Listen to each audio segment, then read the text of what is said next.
Hi, I'm Tim. Welcome to Watch You Want. Thanks for logging on. Today we're looking at the Parmigiani Pershing 115 45 millimeters in solid palladium. This limited edition of 115 pieces is, like all the watches featured on our YouTube channel, actual inventory in stock and available for immediate purchase and delivery on our retail website, watchyouwant.com. And if you like getting the latest news, views, and reviews in video format, please subscribe to our YouTube channel, Watch You Want Inc. Now, the Parmigiani Pershing, to answer the undoubted questions of our American audience, is not in fact named after General Black Jack, but the Italian luxury yacht maker of the same name, and the Pershing 115 is named after the largest, the flagship of the range. And true to form, this watch wears large on my 6 1/3 inch, 16 centimeter wrist. You can see it has a broad, beefy, modern sports watch profile, and it is a true diver in every sense, right down to the unidirectional rotating dive bezel. More on that in a moment, but from an ergonomic standpoint, it's not a big bully. It's actually a friendly giant, only about 14 millimeters thick. This is where the Parmigiani sets itself apart. Ergonomics, in this case, are excellent. Now you can see, relatively flat for its span, it actually has a curved, inward curved bezel. So this is the rare, oversized, no-holds-barred sports watch that you can actually wear with confidence under a tighter sleeve, a cuff, or a jacket. So this watch is a good match for a smaller wrist if you like the big watch look. If you've looked at watches like the 44mm Audemars Piguet Royal Oak Offshore, maybe the 44mm Rolex Deep Sea, and you found that that shape in this size doesn't work for you, give the Parmigiani Pershing Chronograph a try, because I can tell you that this watch gets along well with a small wrist. And even if your wrist is even a little under 6 inches in circumference, I have a feeling that you're likely to find an excellent match thanks to the shape of this case and its outstanding signature Parmigiani teardrop lugs. Now, Parmigiani is a complete manufacturer. Although only established in 1996, the company, as of 2015, owns the manufacturing resources to build everything from the case to the dial, the straps, clasps, movements, and even the escapement components within. I emphasize that just to focus on how well crafted the case is in relation to the whole. Now, these teardrop elements read as separate parts.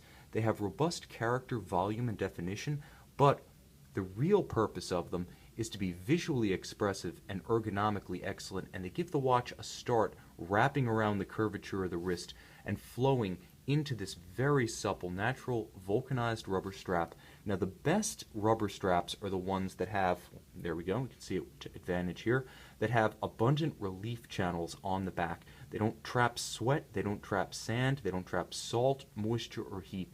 In hot weather, this is the best match for a sports watch. And believe me, the experience on the wrist is going to be so much better for it. Now, the clasp is outstanding. Like the rest of the watch, palladium, so it has a substance to it that's a little bit shocking when you first encounter it. This isn't like the spindly, milled-out clasps you'll find on some so-called sports watches.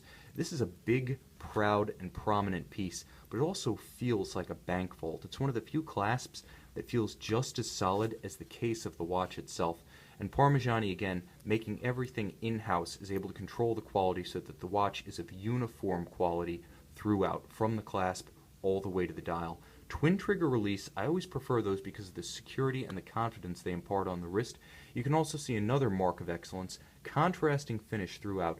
Satin on the inside, alternately brushed on the hoods and polished on the flanks of the clasp. Attention to detail in abundance. And that befits a watch with an original retail price of over $49,000, so you're getting a lot of content here, but the watch looks and feels the part. There's absolutely no disappointment. There is, however, a great deal of clever detailing.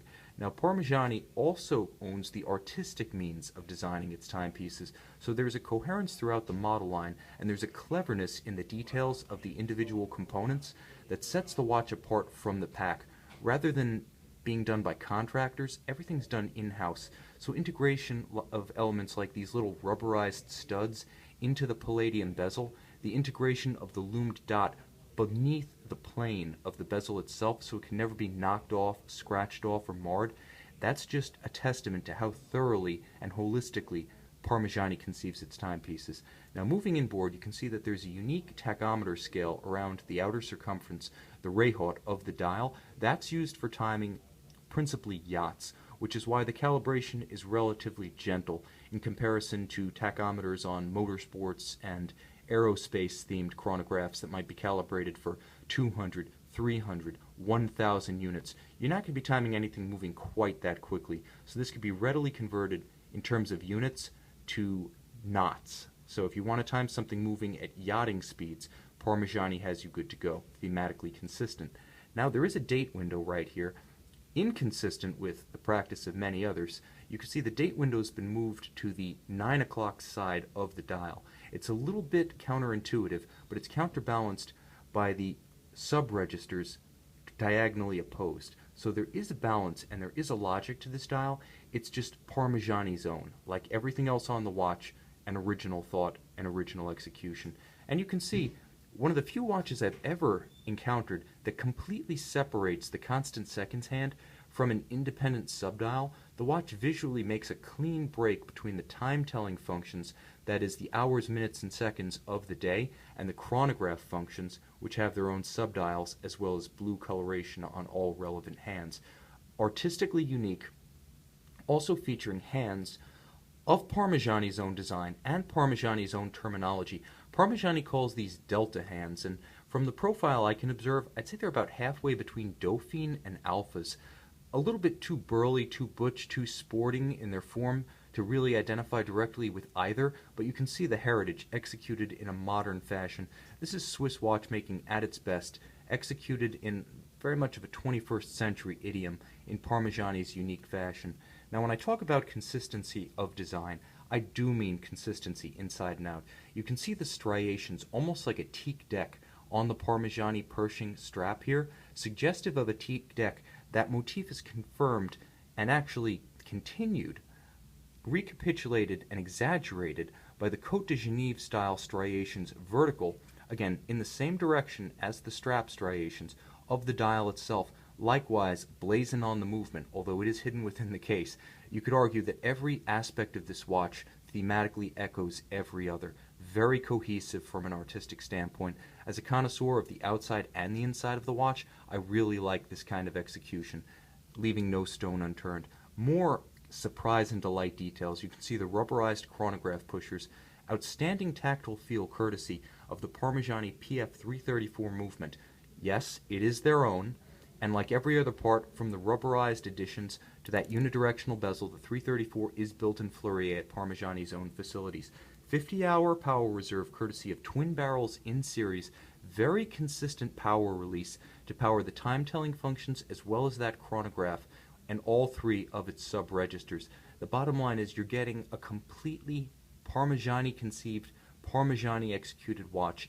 If what you're into is total pedigree, if you question the modern-day relevance of the établisseur, the watchmaker that buys all the parts and then cobbles them together, or even assembles them lovingly, if you wonder about the value of a watch that isn't completely conceived, intellectually owned by the name on the dial, you really want to buy something like a Patek Philippe, like a Rolex, like a Jaeger-LeCoultre, or, yes, a Parmigiani. And with the ability to dive down to 200 meters, 660 feet, time yachts in motion, or look good in formal ensemble, this is a very versatile, do-it-all watch, also exceptionally rare. The Parmigiani Pershing 115, 45mm in Palladium, just may be the manufacturer chronograph watch you want.